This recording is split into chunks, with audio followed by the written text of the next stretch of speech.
അവളുടെ മനസ്സിൽ എന്താണെന്ന് അറിയാവുന്നതുകൊണ്ട് തന്നെ അവൻ അവളെ നോക്കി കണ്ണുകൾ ചിമ്മി കാണിച്ചു. പെട്ടെന്നാണ് അവളെ ദേഷ്യത്തോടെ നോക്കിക്കൊണ്ടിരിക്കുന്ന ശ്രീദേവി അവൻ ശ്രദ്ധിക്കുന്നത്. തനുവിന് നേരെയുള്ള അവരുടെ ദേഷ്യത്തോടെയുള്ള നോട്ടം കണ്ടതും അവന് വല്ലാത്ത അസ്വസ്ഥത തോന്നി. തനു അതേ പോയിക്കോ. ഇനി അവൾ അവിടെ നിന്നാൽ ശരിയാവില്ലെന്ന് അറിയാവുന്നതുകൊണ്ട് തന്നെ അവൻ അവളോട് അകത്തേക്ക് പോയിക്കൊള്ളാൻ പറഞ്ഞു. എന്താ ദത്ത, മോളുടെ മുഖാകെ വാടിയിരിക്കുന്നുണ്ടല്ലോ. ഇവിടുന്ന് പോയതുപോലെയല്ല, എന്തോ ഒരു വിഷമം മനസ്സിൽ തട്ടുന്നുണ്ട്. അവളകത്തേക്ക് കയറിപ്പോയെന്ന് ഉറപ്പായതും രാജേശ്വരി ദത്തനോടായി ചോദിച്ചു. അതപ്പച്ചി. അതും പറഞ്ഞുകൊണ്ട് അവൻ തനുവിന്റെ വീട്ടിൽ നടന്ന എല്ലാ കാര്യങ്ങളും അവരോടായി പറഞ്ഞു. ഓ, അപ്പൊ സത്യങ്ങൾ അറിഞ്ഞ ക്ഷീണത്തിൽ കുറ്റിയും പറിച്ചിങ്ങ് പോന്നാളല്ലേ? ശല്യം. അപ്പൊ ഉടനെ ഒന്നും ഇവിടുന്ന് കെട്ടിയെടുക്കില്ല. ശ്രീദേവി വിഷം തുപ്പാൻ തുടങ്ങിയതും ദത്തൻ അവരെയും സൂക്ഷിച്ചു നോക്കി. ഏടത്തിക്ക് ഇതെന്താ, സ്വന്തം മകൻ സന്തോഷത്തോടെ ജീവിക്കുന്ന കാണുമ്പോൾ സഹിക്കുന്നില്ലേ? ആ ഒരു സംസാരം ഇഷ്ടപ്പെടാൻ രാജേശ്വരി പറഞ്ഞു. എന്റെ മകൻ സന്തോഷത്തോടെ ജീവിക്കണം തന്നെയാ എന്റെ ആഗ്രഹം രാജി. പക്ഷേ അത് അവളുടെ കൂടെ അല്ല. രാജേശ്വരിയുടെ വാക്കുകളെ പൂർണ്ണമായി എതിർത്തുകൊണ്ട് ശ്രീദേവി പറഞ്ഞു. തനുവാണ് ദത്തന്റെ ഭാര്യ ഏടത്തി. ഏടത്തിനി എത്ര എതിർത്താലും അതിനി എന്നും അങ്ങനെ തന്നെ ആയിരിക്കും. രാജേശ്വരി പറഞ്ഞു. ശ്രീദേവി അവരൊന്ന് രൂക്ഷമായി നോക്കി. ഈ കാര്യത്തിൽ നീയാണ് ഇവനെ സപ്പോർട്ട് ചെയ്യുന്നതെന്ന് എനിക്കറിയാം രാജി. നമ്മുടെ കുടുംബം നശിപ്പിച്ചവരുടെ ചോരയാ നീ ഇവിടെ അരിയിട്ട് വാഴിക്കാൻ പോകുന്നു. അത് നീ മറന്നുപോരുത്. രാജേശ്വരി നോക്കി ശ്രീദേവി ദേഷ്യത്തോടെ പറഞ്ഞു. ഏടത്തിക്ക് എന്താ, ഏത് സമയം നമ്മുടെ കുടുംബം നശിപ്പിച്ചവൾ അതിന് തന്നു എന്ത് ചെയ്തു? അന്ന് അവൾ ജനിച്ചിട്ട് കൂടി ഉണ്ടായിരുന്നില്ല. ശ്രീദേവി പറയുന്നത് കേട്ട് രാജേശ്വരിക്ക് വല്ലാത്ത അസ്വസ്ഥത തോന്നിയിരുന്നു. അപ്പോഴാണ് അവർ തൊട്ടരികിൽ നിൽക്കുന്ന ദത്തനെ ശ്രദ്ധിക്കുന്നത്. മുഖമെല്ലാം വലിഞ്ഞു മുറുകി കയ്യിലെ മുഷ്ടിയുരുട്ടി പിടിച്ചുകൊണ്ട് കഷ്ടപ്പെട്ട് ദേഷ്യം നിയന്ത്രിക്കാൻ ശ്രമിക്കുന്ന ദത്തനെ അവരൽപ്പം ഭയത്തോടെ തന്നെ നോക്കി നിന്നു. നീ അവൾക്ക് വേണ്ടി എന്നോട് വാദിക്കാൻ നിൽക്കേണ്ട രാജി. രേവതിയുടെ കുടുംബത്തിലെ ഒറ്റൊരെണ്ണത്തിന് എനിക്ക് ഇഷ്ടമല്ല. അത് അവിടെ അനിയത്തി ആ കൊച്ചു പെണ്ണാണെങ്കിൽ പോലും ശരി. അവറ്റകളൊന്നും എനിക്ക് കണ്ണീ നേരം പോലെ പിടിക്കില്ല. അപ്പോഴല്ലേ ഒരുത്തി ഇവിടെ എന്റെ മകന്റെ ഭാര്യയായിട്ട് കെട്ടിക്കയറി വന്നിരിക്കുന്നത്. ഇത് ഞാൻ ഒരിക്കലും അംഗീകരിച്ചിരുന്ന ആരും കരുതണ്ട. ശ്രീദേവി വാശിയോടെ പറഞ്ഞു നിർത്തിയതും ദത്തന്റെ ശബ്ദം ഉയർന്നു കേട്ടു. ഒരു നിമിഷം അവന്റെ അപ്പോഴത്തെ ആ കോപത്തിൽ അവർ പോലൊന്ന് ഭയന്നുപോയി.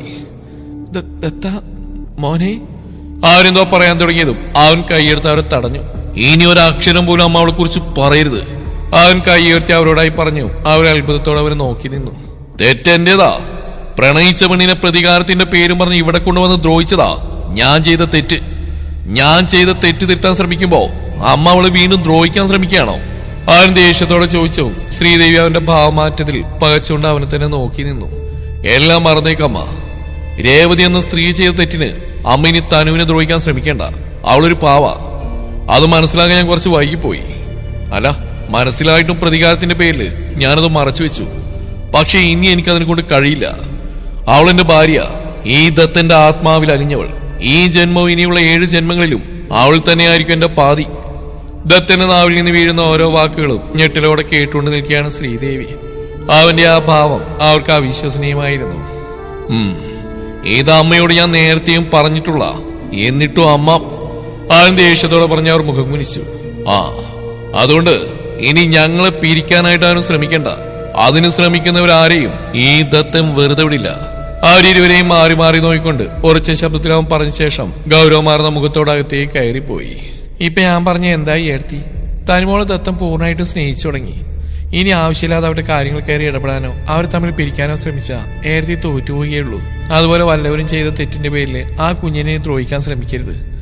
അങ്ങനെ സംഭവിച്ചാൽ ഇനി ആദ്യം ഏടത്തിക്കെതിരെ നിൽക്കുന്നത് സ്വന്തം മകൻ തന്നെയായിരിക്കും. ശ്രീദേവി നോക്കി അത്രയും പറഞ്ഞുകൊണ്ട് രാജേശ്വരി നെടുവീർപ്പോടകത്തേക്ക് കയറിപ്പോയി. അപ്പോഴും ദത്തന്റെ അപ്രതീക്ഷിതമായ പെരുമാറ്റത്തിൽ തറഞ്ഞു നിൽക്കുകയായിരുന്നു ശ്രീദേവി. രാത്രിയിൽ ബാൽക്കണിയിലെ റെയിലിംഗിൽ ചാരിയുന്നുകൊണ്ട് സിഗരറ്റിന്റെ പുക പുറത്തേക്ക് ഊതിവിടുമ്പോൾ ദത്തന്റെ മനസ്സ് മുഴുവൻ തനു പറഞ്ഞ കാര്യങ്ങളിൽ കുടുങ്ങിക്കിടക്കുകയായിരുന്നു. അതോടൊപ്പം ശ്രീദേവിക്ക് അവളോടുള്ള പെരുമാറ്റവും അവനെ അസ്വസ്ഥനാക്കി. അമ്മയ്ക്ക് തനുവിനോടുള്ള ആറ്റിറ്റ്യൂഡ് അറിയാമെങ്കിലും അതിനെതിരെ താൻ ഇതുവരെ യാതൊന്നും തന്നെ പ്രതികരിച്ചിരുന്നില്ല. എന്നാൽ ഇന്ന് അങ്ങനെയായിരുന്നില്ല. അമ്മയോട് രൂക്ഷമായ ഭാഷയിലാണ് താൻ സംസാരിച്ചത്. അതൊരിക്കലും അമ്മയ്ക്ക് സഹിക്കാൻ കഴിഞ്ഞിട്ടുണ്ടാവില്ല. അവൻ നെടുവീർപ്പോടെ ഓർത്തു. അമ്മയെ പറഞ്ഞു മനസ്സിലാക്കണം. അമ്മയുടെ പൂർണ്ണ സമ്മതത്തോടെ വേണം അവളുടെ തന്റെ ഭാര്യയായിട്ട് കഴിയാൻ. അമ്മയെ മാത്രമല്ല, അച്ഛനെയും. പുറമേ കാണിക്കുന്നില്ലെങ്കിലും അച്ഛൻ അവളോട് നീരസം തന്നെയാണെന്ന് പലപ്പോഴും എനിക്ക് തോന്നിയിട്ടുണ്ട്. അവൻ മനസ്സിൽ പറഞ്ഞൊരു പഫ് കൂടി എടുത്തു. തെറ്റെന്റേത് തന്നെയാ. ഒരിക്കലും പ്രതികാരമെന്ന ചിന്തയോടെ താൻ അവൾ ഒന്നിനു വേണ്ടി തിരഞ്ഞെടുക്കാൻ പാടില്ലായിരുന്നു.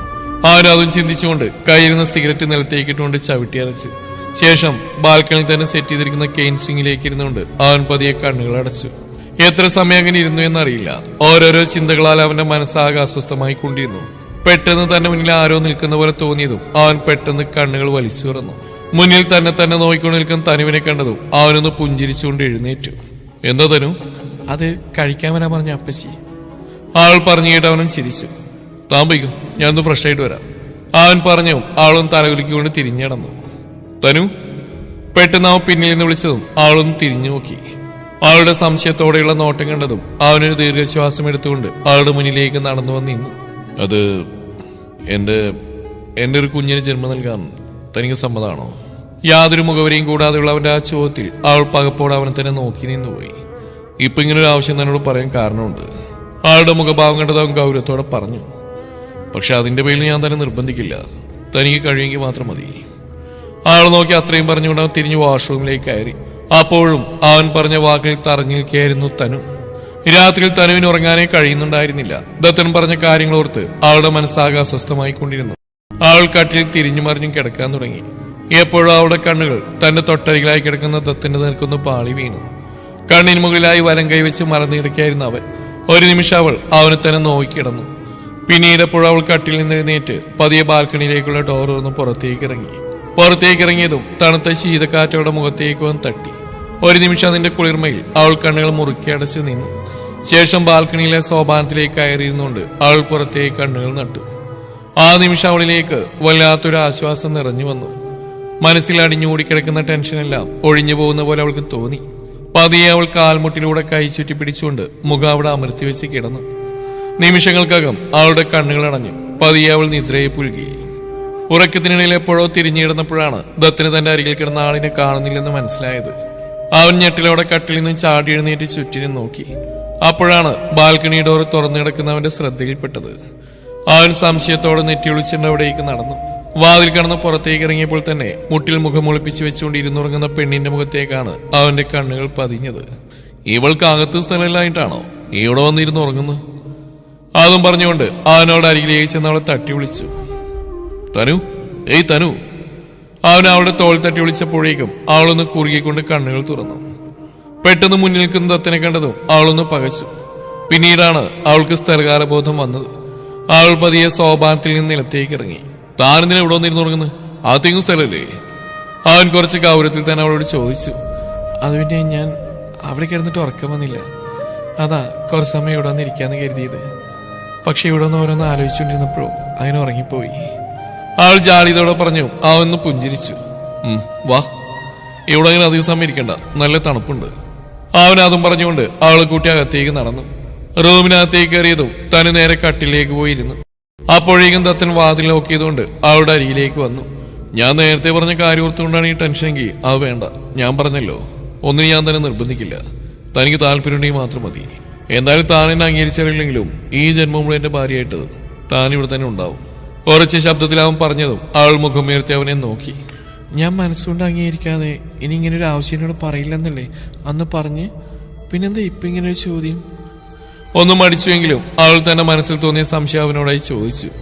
നിങ്ങളോടുള്ള പ്രതികാരം തീർക്കാൻ ഇങ്ങനെ ഒരു വഴി തെരഞ്ഞെടുത്ത് തന്നെ ഒരു കുഞ്ഞു വേണമെന്നുള്ള മോഹം മനസ്സിൽ പതിഞ്ഞു പോയതുകൊണ്ടാ. അവൻ പറഞ്ഞിട്ട് അവൾ നെറ്റി വിളിച്ചിട്ട് അവനെ തന്നെ നോക്കി. എന്റെ കുഞ്ഞമ്മാവന്റെ കാര്യങ്ങളൊക്കെ തനിക്കറിയാലോ. സൂര്യമംഗലത്തെ സൂര്യനാരായണൻ. വല്ലാത്തൊരു പ്രൗഢിയമാടിത്വ അദ്ദേഹത്തിന്. ഉദിച്ചു വരുന്ന സൂര്യനെ പോലെ. അന്നത്തെ സംഭവങ്ങളിൽ രേവതി ചതിച്ചതിനേക്കാൾ ഉപരി തന്റെ കുഞ്ഞിനെ നഷ്ടപ്പെട്ടതായിരുന്നു അദ്ദേഹത്തെ ആകെ തകർത്ത് കളഞ്ഞ്. അതുകൊണ്ടാണ് അദ്ദേഹം ഈ നാട് തന്നെ ഉപേക്ഷിച്ചു പോയത്. ഇപ്പൊ ഏകദേശം 20 വർഷത്തിലേറെയായി അദ്ദേഹം പോയിട്ട്. ജീവനോടെ ഉണ്ടോന്ന് പോലും അറിയില്ല. പക്ഷെ എന്റെ മനസ്സ് പറയുന്നു അദ്ദേഹം എവിടെയോ ജീവനോടെ തന്നെ ഉണ്ടെന്ന്. അധികം വൈകാതെ തന്നെ ഇവിടേക്ക് എത്തിച്ചേരുമെന്ന്. അന്ന് അദ്ദേഹത്തിന് സമ്മാനമായി നൽകാൻ എന്റെ കയ്യിലൊരു നിധി വേണം. എന്റെ കുഞ്ഞ്, മനക്കര ദേവദത്തിന്റെ ചോരയിൽ പിറന്ന കുഞ്ഞ്. അവൻ പറഞ്ഞിട്ട് അവളൊരു നിമിഷം അവനെ തന്നെ നോക്കിയിരുന്നു. അതായിരുന്നു ആഗ്രഹമെങ്കിൽ അതിന് ഈ സറോഗസിയിലൊക്കെ ആവശ്യം എന്തായിരുന്നു? കഴുത്തിൽ താലിയാർത്തി ഒരു പെണ്ണിനെ സ്വീകരിച്ചാൽ മാത്രം മതിയായിരുന്നല്ലോ. മനക്കര ദേവത്തിന്റെ താലിയുടെ അവകാശം അവൻ ആഗ്രഹിക്കുന്ന ഒത്തിരി പെൺകുട്ടികൾ ഈ നാട്ടിൽ തന്നെ ഉണ്ടല്ലോ. അവൾ ചെറിയ കുശുമ്പോടെ പറഞ്ഞു. അവന്റെ ചുണ്ടിലെ പുഞ്ചിരി വിടർന്നു. അങ്ങനെ എന്റെ താലിയുടെ അവകാശിയായിക്കൊണ്ട് തന്നെയാ ഒരുവളെ ഞാൻ കൈപിടിച്ച് മനക്കിലേക്ക് കയറ്റിയത്. അവനും അതേ കുറുമ്പോടെ തന്നെ മറുപടി പറഞ്ഞു. അവൾ മുഖം വീർപ്പിച്ചുകൊണ്ട് അവനെ നോക്കിയിരുന്നു. അത് കണ്ടതും അവനൊരു ചിരിയോടെ അവളുടെ കൈ കവർന്നു. ഒരു വിവാഹമൊന്നും എന്റെ മനസ്സിലില്ലായിരുന്നല്ലോ. തന്നെ കാണുന്നവരെ ആദ്യമായി കണ്ടപ്പോൾ തന്നെ മനസ്സിൽ ഇഷ്ടം തോന്നിയ പെണ്ണ്. അവള് ശത്രുവിന്റെ മകളാണെന്ന് അറിഞ്ഞിട്ടും വിട്ടുകളയാൻ മനസ്സ് വന്നില്ല. എന്നാൽ പ്രതികാരം ചെയ്യാതിരിക്കാനും തോന്നിയില്ല. അതാണ് തന്നോട് അങ്ങനെയൊക്കെ കാണിച്ചു കൂട്ടിയത്. എന്നോട് ക്ഷമിക്കാൻ കഴിയില്ല തനിക്ക്. അവൻ ധൈര്യമായി ചോദിച്ചു. അവൾ മറുപടിയും നൽകാതെ മറ്റെങ്ങോട്ടും നോക്കിയിരുന്നു. ഇറ്റ്സ് ഓക്കെ, എനിക്ക് മനസ്സിലാവുന്ന എന്റെ അവസ്ഥ. ഞാൻ നേരത്തെ പറഞ്ഞ പോലെ തന്നെ കാത്തിരുന്നോളാം, എത്ര നാള് വേണമെങ്കിലും. പക്ഷെ ഒരിക്കലും തനു ശ്രീ ചന്ദ്രശേഖരന് ഈ ദേവതത്തിൽ നിന്നൊരു മോചനം ഉണ്ടാവില്ല. അവൻ ഉറച്ച ശബ്ദത്തിൽ പറഞ്ഞു. അവൾ നിർവികാരതയോടെ അവനെ നോക്കിയിരുന്നു. സമയരൂടായി, ഇനി ഓരോന്ന് ആലോചിച്ച് ടെൻഷൻ അടിച്ചിരിക്കാതെ വേഗം കിടന്നുറങ്ങാൻ നോക്ക്. അവൻ അവളോടായി പറഞ്ഞുകൊണ്ട് കട്ടിലേക്ക് കയറി കിടക്കാൻ തുടങ്ങി. അപ്പോഴേക്കും അവന്റെ കയ്യിൽ അവിടെ പിടി വീണു. സംശയത്തോടെ നെറ്റി വിളിച്ചുകൊണ്ട് നോക്കുന്നവനെ അവൾ പതർച്ചയോടെ നോക്കി. എന്താ തനു? അവൻ സംശയത്തോടെ ചോദിച്ചു. അവൾ മുഖം താഴ്ത്തി. എനിക്കറിയില്ല നിങ്ങളോട് എനിക്ക് ക്ഷമിക്കാൻ കഴിയുമെന്ന്. ഞാനതിന് ശ്രമിച്ചുകൊണ്ടിരിക്കുക. കാലം വായിക്കാതെ മുറിവുകളുണ്ടാവില്ലല്ലോ, അതുകൊണ്ട് എനിക്ക് കുറച്ച് സമയം തരണം.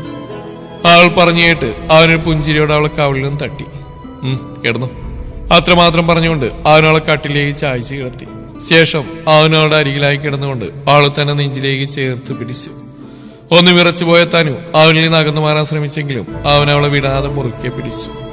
ഉറങ്ങിക്കോ, തോളിൽ മൃദുവായി ഒന്ന് തട്ടിക്കൊണ്ടവൻ പറഞ്ഞു. പിന്നെ അവൾ അവനിൽ നിന്ന് അകന്നു മാറാൻ ശ്രമിച്ചില്ല. പതിയെ അവന്റെ നെഞ്ചിലെ താളത്തിൽ കണ്ണുകൾ മെല്ലെ അടയുമ്പോൾ ആദ്യമായി പൂർണ്ണ മനസ്സോടെ തന്റെ പെണ്ണ് തന്നെ നെഞ്ചിൽ ചേർന്ന് കിടക്കുന്നതിന്റെ സന്തോഷത്തിൽ അവനും നിദ്ര പുൽകി. ദിവസങ്ങൾ ആരെയും കാക്കാതെ ഓടി മറഞ്ഞു. അതിനിടയിൽ തനുവിന് ദത്തിനോടുള്ള സമീപനത്തിൽ പ്രകടമായ മാറ്റങ്ങൾ തന്നെ സംഭവിച്ചുകൊണ്ടിരുന്നു. ഒരിക്കലും അവന്റെ പ്രഹരത്താൽ തകർന്നുപോയ അവളുടെ മനസ്സിപ്പോൾ അവന്റെ സ്നേഹത്തിനും കെയറിങ്ങിലും അവനുമായി അടുത്തുകൊണ്ടിരുന്നു. അവളുടെ മാറ്റങ്ങൾ അവനും മനസ്സിലാക്കിയിരുന്നു. അത് അവനിൽ ഒത്തിരി സന്തോഷം നിറച്ചു. ദത്തൻ പറഞ്ഞ പോലെ അവൾ പൂർണ്ണ മനസ്സോടെ തന്നെ അവനെ സ്നേഹിക്കാൻ തയ്യാറാകുന്നവരെ അവൻ കാത്തിരിക്കുകയായിരുന്നു. താൻ ചെയ്തു പോയ തെറ്റിനാൽ അവളുടെ മനസ്സ് എത്രമാത്രം തകർന്നു പോയിട്ടുണ്ടാവും എന്ന തിരിച്ചറിവ് ഈ നാളുകൾക്കിടയിൽ തന്നെ അവന് മനസ്സിലായിരുന്നു. അതുകൊണ്ട് തന്നെ അവൾ പൂർണ്ണമായും തന്നെ അംഗീകരിക്കുന്ന നിമിഷത്തിനായി അവൻ ക്ഷമയോടെ കാത്തിരുന്നു. എന്നാൽ അതിനിടയിൽ ചെറിയ ചെറിയ കുസൃതികൾ അവൻ അവളിൽ കാണിക്കുന്നുണ്ടായിരുന്നു. പലപ്പോഴും ചെറു ഉമ്മകളും തലോടലുകളും അവൻ അവൾക്കായി നൽകുമ്പോൾ ആദ്യമൊക്കെ എതിർത്തിരുന്നവൾ പതിയെ അവ സ്വീകരിച്ചു തുടങ്ങി. അവളുടെ നാവിനാൽ ദേവേട്ട എന്ന വിളി കേൾക്കാനായി അവൻ കാത്തിരിക്കാൻ തുടങ്ങിയിട്ട് ദിവസങ്ങളേറെയായി.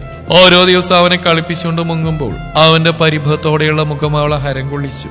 പൊട്ടിച്ചിരിച്ചുകൊണ്ട് അവനിൽ നിന്ന് ഓടിമറിയുന്നവളെ വലിച്ചു തന്നെ നെഞ്ചിലേക്ക് ഇട്ടുകൊണ്ട് ആ ചുവന്ന ചുണ്ടിൽ അമർത്തി മുത്തുമ്പോൾ ആദ്യം പകപ്പോടെ നോക്കി നിന്നിരുന്നവൾ നാളുകൾ കഴിയും തോറും നാണത്താൽ മുഖം കുനിക്കുമായിരുന്നു. അങ്ങനെ ഓരോ ദിവസവും സന്തോഷപൂർവ്വം മുന്നോട്ട് കൊണ്ടുപോയി. രാജേശ്വരിയും തനുവുമായി പഴയതിനേക്കാൾ കൂടുതൽ അടുത്തു. ഏതു നേരവും അപ്പച്ചി എന്ന് വിളിച്ചുകൊണ്ട് അവൾ അവരുടെ പിന്നാലെ തന്നെ നടന്നു. അതുപോലെ ശ്രീദേവി ഇപ്പോൾ തനുവുമായി പ്രത്യക്ഷത്തിൽ കൊമ്പൂർക്കാനൊന്നും വരാറില്ല.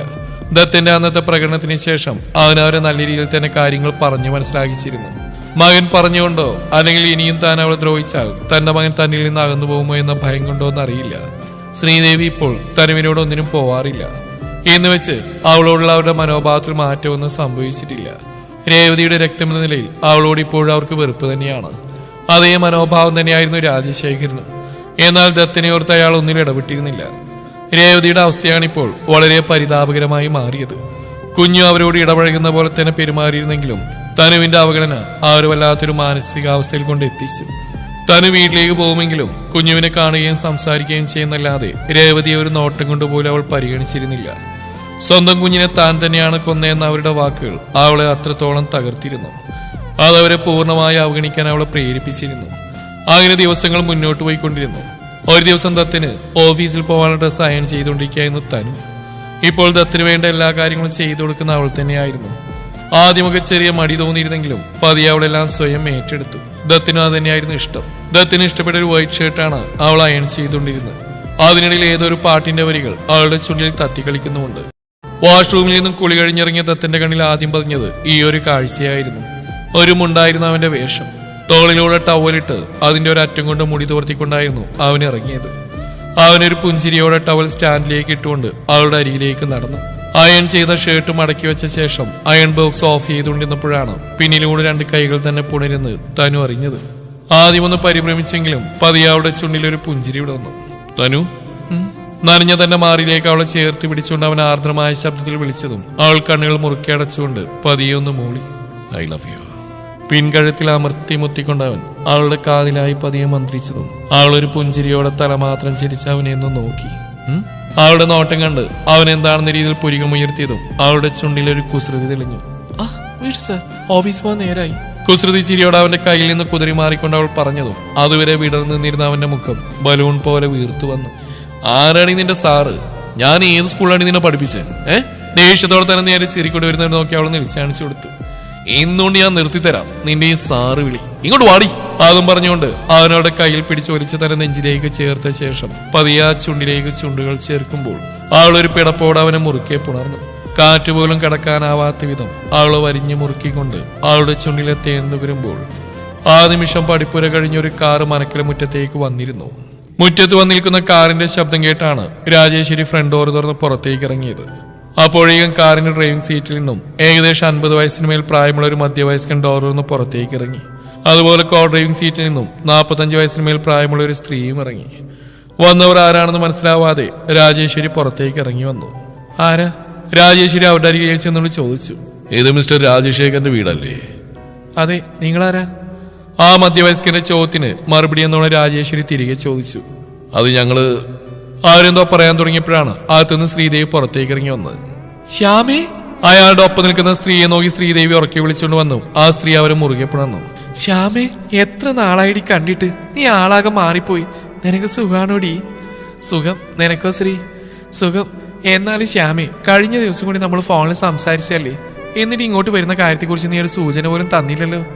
ശ്രീദേവി പരിഭവത്തോടെ ചോദിച്ചു. അത് നിനക്കൊരു സർപ്രൈസ് തരാന്ന് കരുതിയിട്ടാ. അവർ പറഞ്ഞിട്ട് ശ്രീദേവി പതിയുടെ കയ്യിനും തട്ടി.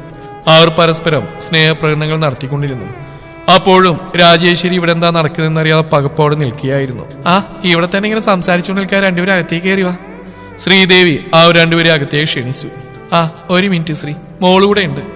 ആരുടെയോ കോള് വന്നാണ് കാറിൽ നിന്ന് സംസാരിക്കുക. മോള് വന്നിട്ടുണ്ടോ? അവിടെ നിന്നാ പഠിത്തം കഴിഞ്ഞ് വന്ന്? ശ്രീദേവി ആകാംക്ഷയോട് ചോദിച്ചു. 2 ദിവസമായി. മോളെ ഗൗരി! ആർ പറഞ്ഞുകൊണ്ട് പുറത്തേക്ക് നോക്കി വിളിച്ചു. കാറിന്റെ ബാക്ക് ഡോർ തുറന്ന് ഏകദേശം 22 വയസ്സ് തോന്നിക്കുന്ന ഒരു പെൺകുട്ടി പുറത്തേക്ക് ഇറങ്ങി. ജീൻസും ടോപ്പും ധരിച്ച് അത്യാവശ്യം മോഡേൺ ലുക്കിലുള്ള ആ പെൺകുട്ടിയുടെ ചുണ്ടിൽ ഒരു നിറപുഞ്ചിരി തെളിഞ്ഞു നിന്നിരുന്നു. ആൾ കയ്യിലിരുന്ന ഫോണിലെ കോൾ കട്ട് ചെയ്തുകൊണ്ട് അവരുടെ അരിയിലേക്ക് നടന്നു വന്നു. മോളെ, നിനക്കിത് ആരാണെന്ന് മനസ്സിലായോ? പിന്നെ അമ്മയുടെ ബെസ്റ്റ് ഫ്രണ്ട് അല്ലേ ശ്രീദേവി ആന്റി? അപ്പോഴേക്കും ശ്രീദേവി അവളെ ചേർത്ത് പിടിച്ചിരുന്നു. നിങ്ങൾ കയറി വാ. ശ്രീദേവി അവരോടായി പറഞ്ഞുകൊണ്ട് തിരിഞ്ഞപ്പോഴാണ് ഇവരുടെ പുറകിലായി നിൽക്കുന്ന രാജേശ്വരി അവർ കാണുന്നത്. രാജി, ഇതാണ് ഞാൻ എപ്പോഴും പറയുന്ന എന്റെ ആത്മാർത്ഥ സുഹൃത്ത് ശ്യാമ. ഇതവളുടെ ഭർത്താവ് മോഹൻ. പിന്നെ ഈ ചക്കരക്കുട്ടി ഇവളുടെ ഒരേ ഒരു മകൾ ഗൗരി. ശ്രീദേവി അതീവ സന്തോഷത്തോടെ പറയുന്ന കേട്ട് രാജേശ്വരി ഒന്ന് പുഞ്ചിരിച്ചു. പിന്നെ ശ്യാമ, ഇതാണ് എന്റെ ഒരേ ഒരു നാത്തൂൻ രാജേശ്വരി. അറിയാം, പണ്ട് നീ മുംബൈയിലായിരുന്നപ്പോ ഇവിടെയുള്ളവരെ കുറിച്ച് പറയാനേ നിനക്ക് സമയം ഉണ്ടായിരുന്നുള്ളൂ. കണ്ടിട്ടില്ലെങ്കിലും നന്നായിട്ട് അറിയാം. ശ്യാമ രാജേശ്വരിയെ നോക്കിക്കൊണ്ട് പറഞ്ഞു. അകത്തേക്ക് കയറുക 3 പേരും. അവർ 3 പേരും അകത്തേക്ക് കയറി സോഫയിലായിട്ടിരുന്നു. നിനക്കറിയോ രാജി, മുംബൈയിൽ ഞങ്ങൾ എപ്പോഴും ഒന്നിച്ചായിരുന്നു. പിന്നീട് നാട്ടിലേക്ക് വന്നപ്പോ ഞാൻ ഏറ്റവും കൂടുതൽ മിസ് ചെയ്ത് ഇവളെയാ, അല്ലേടി? പിന്നല്ലാണ്ട് ഇവള് നാട്ടിലേക്ക് വന്നപ്പോ എന്റെ ഒരു വശം തളർന്ന പോലെയായിരുന്നു. എങ്കിലും അന്ന് ഞങ്ങളിന്നും കത്തൊക്കെ അയക്കായിരുന്നു, അല്ലേടി? പിന്നെ വിവാഹമൊക്കെ കഴിഞ്ഞ ശേഷം ഞങ്ങളുടെ കോണ്ടാക്ട് ഒക്കെ നിന്നുപോയത്. എങ്കിലും ഇവൾ ഓർക്കാത്ത ഒരൊറ്റ ദിവസം പോലും ഉണ്ടായിട്ടില്ല. പിന്നെ മക്കളൊക്കെ വലുതായ ശേഷം ഞങ്ങളുടെ ഫ്രണ്ട്ഷിപ്പ് വീണ്ടും തുടരാൻ സാധിച്ച്. ശ്രീദേവി അനുകൂലിച്ചുകൊണ്ട് ശ്യാമയും പറഞ്ഞു. പിന്നെ അവർ ഓരോ വിശേഷങ്ങളായിട്ട് പറഞ്ഞുകൊണ്ടിരുന്നു. നിങ്ങൾ സംസാരിക്കുക, ഞാൻ കുടിക്കാൻ എന്തെങ്കിലും എടുക്കാം. അവരോട് പറഞ്ഞുകൊണ്ട് രാജേശ്വരി കിച്ചണിലേക്ക് പോയി. എവിടെ നിന്റെ കെട്ടിയവനും മോനും ഇവിടെ ഇല്ലേ? രാജേട്ടൊന്ന് പുറത്തു പോയിരിക്കുക, ഒരു ഫ്രണ്ടിനെ കാണാനുണ്ടെന്ന് പറഞ്ഞിരുന്നു, വരാറാകുന്നു. പിന്നെ ദത്ത റൂമിലുണ്ട്. അത് പറയുമ്പോൾ അവരുടെ മുഖം മ്ലാനമായിരുന്നു. അപ്പോഴേക്കും രാജേശ്വരി ഒരു ട്രേയിൽ 3 ജ്യൂസുകളുമായി അങ്ങോട്ടേക്ക് വന്നു. രാജി, നീ ഒന്ന് ദത്തനെ വിളിക്കാമോ? ഞാനിപ്പോൾ വിളിക്കാം. ആദ്യം പറഞ്ഞോട് കയ്യിൽ നിന്ന് ജ്യൂസ് അവർക്ക് നൽകിയ ശേഷം രാജേശ്വരി മുകളിലേക്കുള്ള പടികൾ കയറിപ്പോയി. പിന്നെ പറയണി, എന്തൊക്കെയുണ്ട് വിശേഷങ്ങൾ? ഇനി എന്നാ തിരിച്ചു പോകുന്നത്? രാജേശ്വരി മുകളിലേക്ക് കയറിപ്പോയതും ശ്രീദേവി അവരോടായി ഓരോ വിശേഷങ്ങൾ ചോദിക്കാൻ തുടങ്ങി. അത് പറഞ്ഞപ്പോഴാ ഞങ്ങൾ ഇനി തിരിച്ചു പോകുന്നില്ലടി, നാട്ടിൽ തന്നെ ഉണ്ടാവും. മോഹനേട്ടിന് മുംബൈയും അടുത്തു, അല്ലേ ഏട്ടാ? അവർ ചോദിച്ചു. അയാളൊന്ന് പുഞ്ചിരിച്ചു.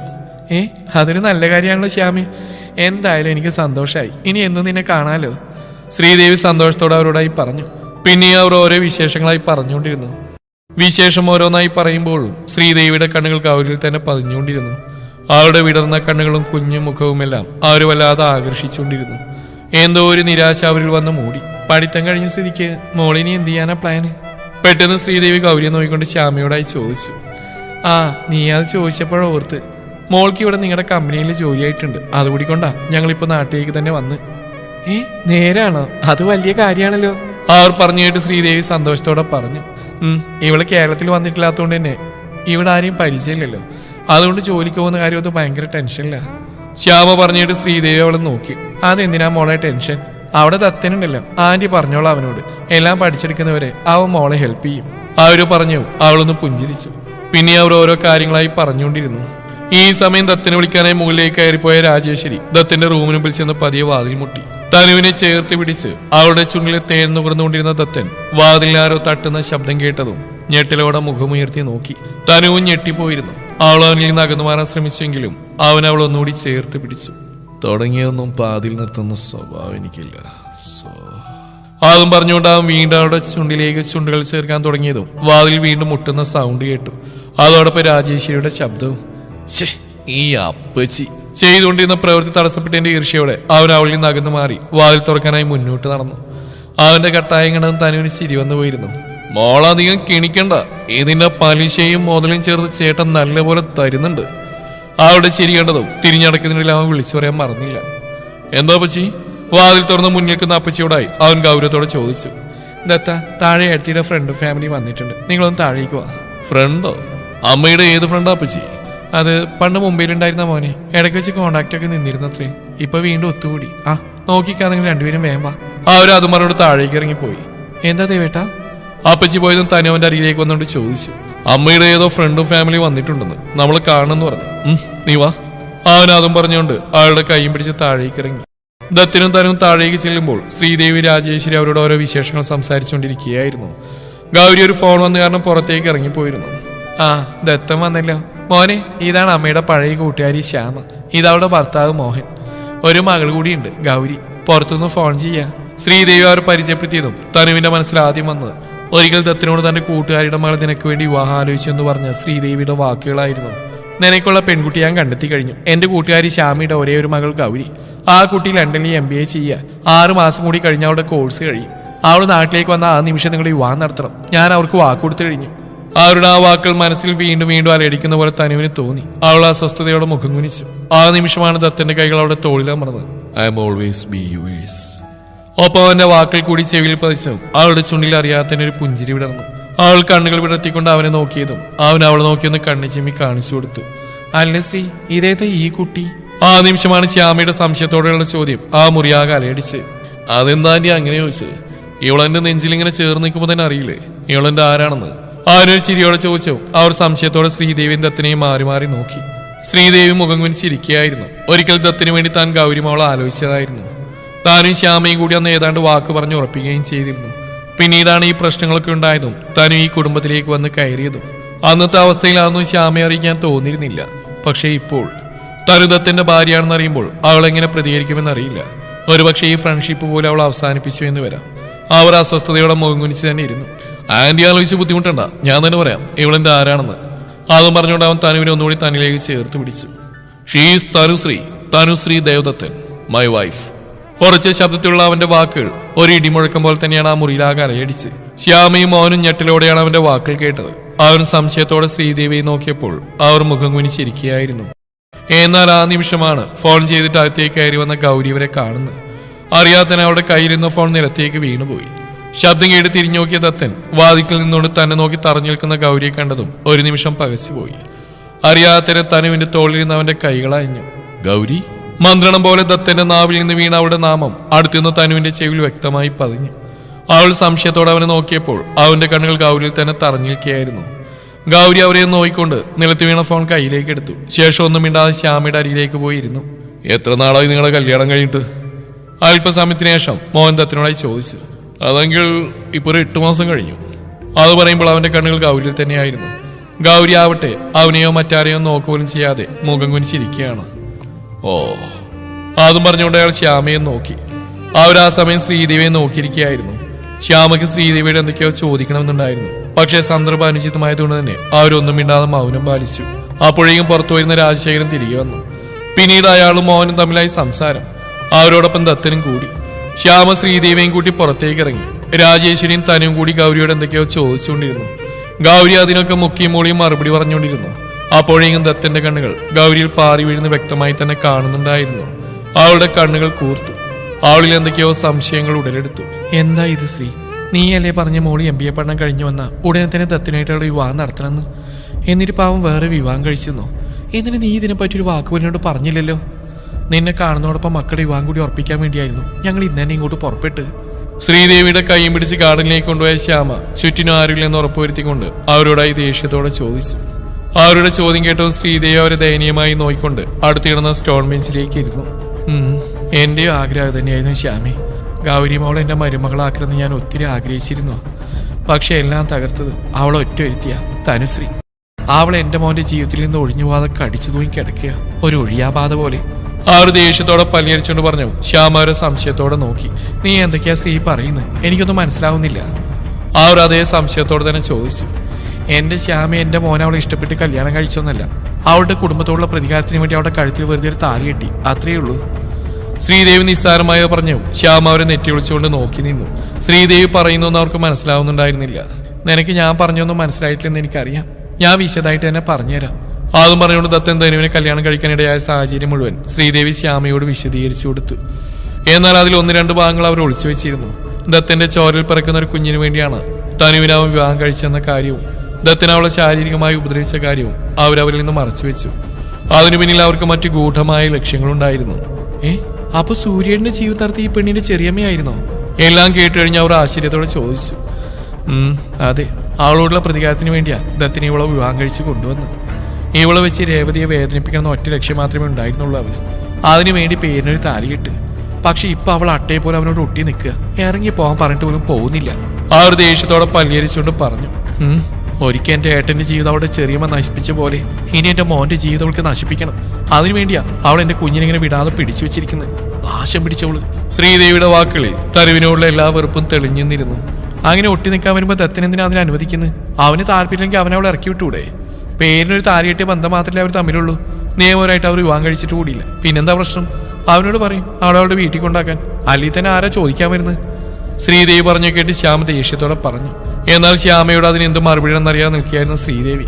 ദത്തിന് അവളോടുള്ള താല്പര്യം കൊണ്ടാണ് അവൾ ഇവിടെ തുടരുന്നതെന്ന് ശ്യാം അറിഞ്ഞാൽ താൻ മനസ്സിൽ കണക്കൂട്ടി വെച്ചിരിക്കുന്നതൊന്നും നടക്കില്ല. അതൊരിക്കലും സംഭവിക്കരുത്. എത്രയും പെട്ടെന്ന് അവളെ ഇവിടെ നിന്ന് അടിച്ചിറക്കി ദത്തിനെ കൊണ്ട് ഗൗരിയുടെ കഴുത്തിൽ താലി കെട്ടിക്കണം. അവർ മനസ്സിൽ ഓരോ കണക്കൂട്ടലുകൾ നടത്തി. അങ്ങനെ അവളെ പെട്ടെന്ന് ഇറക്കി വിടാൻ ദത്തൻ സമ്മതിക്കില്ല ശ്യാമി. അവന്റെ മനസ്സിൽ ഇപ്പോഴും രേവതിയോടുള്ള പ്രതികാരം മാത്രമാണ്. എങ്ങനെയെങ്കിലും രേവതിയെ തറക്കണം. അതിന് തനുശ്രീ ഇവിടെ തന്നെ വേണമെന്നാവും പറയുന്നത്. ഇപ്പൊ അവന്റെ മനസ്സിൽ അതല്ലാതെ മറ്റൊന്നുമില്ല ശ്യാമി. അവൻ ഇതിൽ നിന്ന് പിന്തിരിപ്പിക്കാൻ ഞാൻ പരമാവധി ശ്രമിച്ചു. പക്ഷെ എന്റെ വാക്കുകളൊന്നും അവൻ ചെവിക്കൊള്ളുന്നില്ല. അവന്റെ അമ്മാവനെ പോലെ അവന്റെ ജീവിതം നശിച്ചുകൊണ്ടിരിക്കുക. ഇനി എങ്ങനെ അവനെ പറഞ്ഞു മനസ്സിലാക്കണമെന്ന് എനിക്കറിയില്ല ശ്യാമി. ശ്രീദേവി അവരെ നോക്കി ദയനീയമായി പറഞ്ഞു. ശ്യാമ അവരുടെ തോളിൽ തട്ടി ആശ്വസിപ്പിച്ചു. നീ വിഷമിക്കേണ്ട ശ്രീ, നമുക്ക് ദത്തനെ കാര്യങ്ങൾ പറഞ്ഞ് മനസ്സിലാക്കി കൊടുക്കാം. വേറൊരു പ്രതികാരത്തിന്റെ പേരും പറഞ്ഞ് സ്വന്തം ജീവിതമെല്ലാം നശിപ്പിക്കേണ്ട ദത്തൻ നല്ല പയ്യനാ. അവന്റെ ജീവിതം നശിച്ചു പോകാൻ പാടില്ല.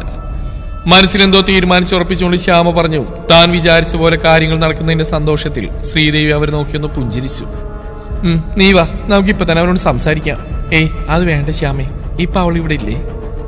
അവളുള്ളപ്പോൾ സംസാരിച്ചാൽ ശരിയാവില്ല. നമുക്ക് മറ്റൊരു ദിവസം അവനോട് മാത്രമായിട്ട് സംസാരിക്കാം.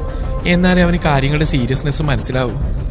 ശ്രീദേവി പറഞ്ഞു. ശ്യാമക്കും അതാണ് നല്ലതെന്ന് തോന്നി. എങ്കിലും അങ്ങനെ ആവട്ടെ. ആരും അതിനെ അനുകൂലിച്ചു.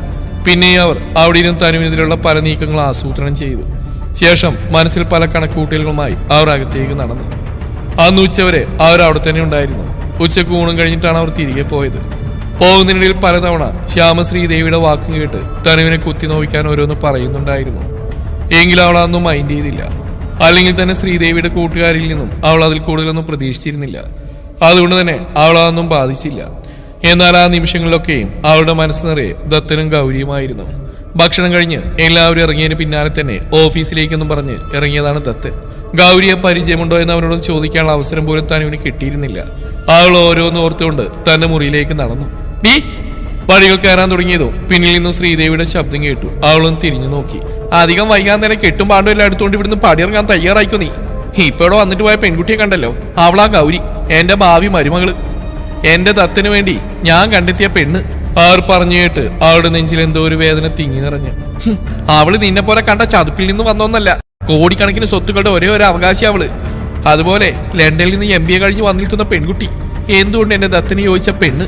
അവർ അഹങ്കാരത്തോടെ പറഞ്ഞു. അവൾ കണ്ണുകൾ കുറുക്കിക്കൊണ്ട് അവരെ നോക്കി. ദത്തന്റെ അവഗണനയും ഗൗരി ദത്തന്റെ ആരാണെന്നുള്ള സംശയം എല്ലാം കൂടെ കൊണ്ട് അവൾ ആകെ ഭ്രാന്ത് പിടിച്ച് നിൽക്കുകയായിരുന്നു. അതിനിടയിലാണ് ഇവരുടെ ഈ ചൊറിഞ്ഞ വർത്തമാനം. അവൾ ദേഷ്യത്തോടെ അവരുടെ നേരെ തിരിഞ്ഞു. എന്നെ ഇവിടെ കൊണ്ടുവന്ന മനക്കിലെ ദേവദത്തനാ, അല്ലാതെ ശ്രീദേവിയല്ല. എന്നോട് ഇറങ്ങിപ്പോവാൻ ദേവദത്തൻ പറയട്ടെ, അപ്പൊ ഞാൻ ഇറങ്ങിക്കോളും.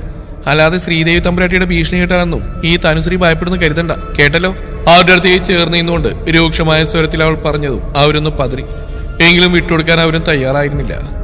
ഡീ എന്നോട് എതിർത്ത് സംസാരിക്കാറായ നീ? അവരവിടെ നേരെ ചീറിക്കൊണ്ടുവന്നെങ്കിലും അവൾ അവരെ മൈൻഡ് ചെയ്യാതെ വേഗം മുകളിലേക്കുള്ള പടികൾ കയറിപ്പോയി. ഡീ നിക്കടേ അവിടെ ഏടത്തി. അവളുടെ പിന്നാലെ പോകാൻ തുടങ്ങിയ ശ്രീദേവി പിന്നിൽ നിന്ന് രാജേശ്വരിയുടെ വിളിയായിട്ട് തിരിഞ്ഞു നോക്കിയ ശ്രീദേവിയുടെ അരികിലേക്ക് രാജേശ്വരി വേഗത്തിൽ വന്നു. എന്താ ഏടത്തി ഇത്? കുറച്ചു നേരം മിണ്ടാണ്ടിരുന്നപ്പോൾ ഞാൻ കരുതി ഏടത്തിയുടെ പഴയ സ്വഭാവം മാറി തനുവിനെ അംഗീകരിച്ച് തുടങ്ങിയെന്ന്. എന്നിട്ടിപ്പോ വീണ്ടും തുടങ്ങിയ ഏടത്തിക്ക് നാണാവുന്നില്ലേ ആ കൊച്ചുപെണ്ണിനോട് ഇങ്ങനെ കിടന്ന് വഴക്കൂടാൻ? ഒന്നുമില്ലല്ലേ, ഏടത്തിയുടെ മകന്റെ ഭാര്യയല്ലേ? അവരുടെ അരികിലേക്ക് വന്നുകൊണ്ട് ഈർഷ്യയോടെ പറയുന്ന രാജേശ്വരിയെ നോക്കി ശ്രീദേവി ഒന്ന് പുച്ഛിച്ചു. ഇല്ല, എനിക്കൊട്ടും നാണില്ല. അവൾ ഇവിടുന്ന് ഇറങ്ങിപ്പോകുന്നവരെ ഞാൻ ഇവളിങ്ങനെ ഓരോന്ന് പറഞ്ഞുകൊണ്ടേയിരിക്കും. പിന്നെ അവൾ ഈ ശ്രീദേവി എന്റെ മകന്റെ ഭാര്യയായിട്ട് അംഗീകരിക്കണമെങ്കിൽ അന്ന് എന്റെ ശവം പട്ടടയിലെടുക്കണം. അവര് നോക്കി വീറോട് അത്രയും പറഞ്ഞുകൊണ്ട് ശ്രീദേവി തിരിഞ്ഞടന്നു. അവരുടെ വാക്കുകളിൽ തറഞ്ഞിരുന്ന രാജേശ്വരിയുടെ കണ്ണിൽ നിന്നും ആ നിമിഷം 2 തുള്ളി കണ്ണുനീർ ഒഴുകിയിറങ്ങി. ഒരു നാൾ ഈ പറഞ്ഞൊക്കെയും മാറ്റി പറയേണ്ടി വരും ഏടത്തി. ശ്രീദേവി പോയ വഴിയെ നോക്കി മനസ്സിൽ പറഞ്ഞുകൊണ്ട് അവരൊരു നെടുവീർപ്പോടെ തന്റെ മുറിയിലേക്ക് നടന്നു. തുടരും.